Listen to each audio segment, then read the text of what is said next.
پاکی عەقیدەکەت لە هەموو کاتێکی نوێژدا دەڵێ ئیاکە نەعبود و ئیاکە نەستەعین. ئیاکە پێشکەوتو ناڵی نەعبودوکە ناڵی نەستەعینوکە بەتەنها پەرستش بۆ تۆ دەکەم یا ئەڵڵا، بەتەنها داوای یارمەتیش لە تۆ دەکەم.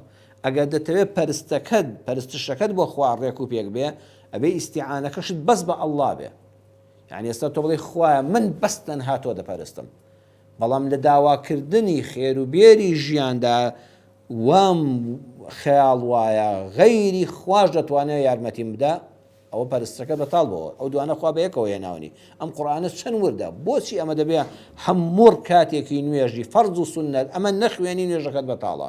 ئیاکە نەعبود و ئیاکە نەستەعین، تەنها پەرستشم بۆ تۆیە یا ئەڵڵا، تەنها و تەنها داوای یارمەتی کۆمەکیشم بەس لە تۆیە یا ئەڵڵا. غەیری ئەڵڵا داوای کۆمەک و یارمەتی لە شتێکی تر کرد یەقینت هەبێ عیبادەتەکەت بەتاڵ دەبێتەوە. بۆیە ئەمە لە هەموو نوێژەکە پێویستە بیخوێنی و بەو شێوەیەش ئیمانت پێ بکە باسمان کرد.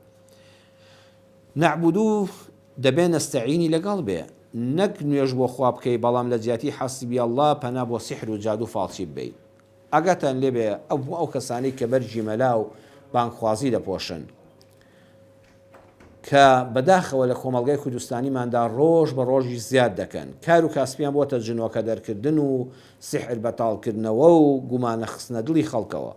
ڕۆتان هەبێ مەلام گوێ لێ بووە قورئان خوێن با حساب بانخواز، ئەیگو خەڵکی نەجل نەدەن بە یەکترەکە کەسێ محتاجی ئەو کراسەکەتم دەیە چاکەتەکەتم تەیە ئافرەتێک پێویستی بە جلوبەرگێکەوە بۆی نەکردراوە، ئەگو نەوەکو بچێ ئەوە سحری لێ بکات، چوو بۆ سەق قەبرستانێک ڤیدۆ بڵاوکردنەوە ئەم جلانە هەموو لێرە فڕێدراون، ئەمە هەموو سحریان لێکراوە.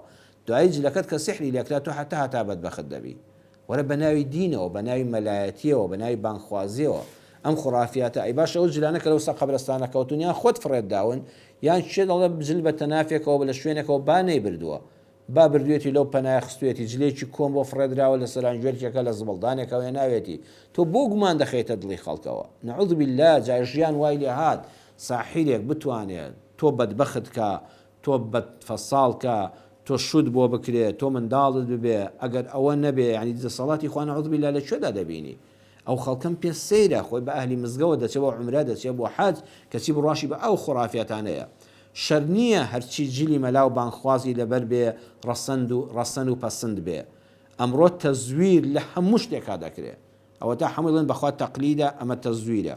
کەم کەس هەیە بەڵام کەم کەس هەیە هەست بە ئەسڵ و تەزویرەکە بکە، یعنی ئەسڵی وا هەیە لەگەڵ تەزویرەکەدا، تەزویرەکە وا بەهێز کراوە وا تەقلیدەکە کراوە، خەڵکی زۆر پسپۆڕ و شارەزانە بێ ئەو تەقلیدە ناناسێتەوە، ئەو تەزویرەی لەگەڵ ئەسڵەکەیان لێ تێکەڵاو دەبێ. بەڵام بەخوا مەلا و بانگخوازی تەزویر چیش هەیە؟ بەس ئەوەیە بگەڕێەوە سەر عەقیدە پاکەکە بەو تەرازوە هەڵی سەنگێنی بۆ دەردەکەوێت ئەم مەلایە و ئەم بانگخوازە ئەسڵەکە نییە، ئەمە تەقلیدە، ئەمە عادیەکەیەتی.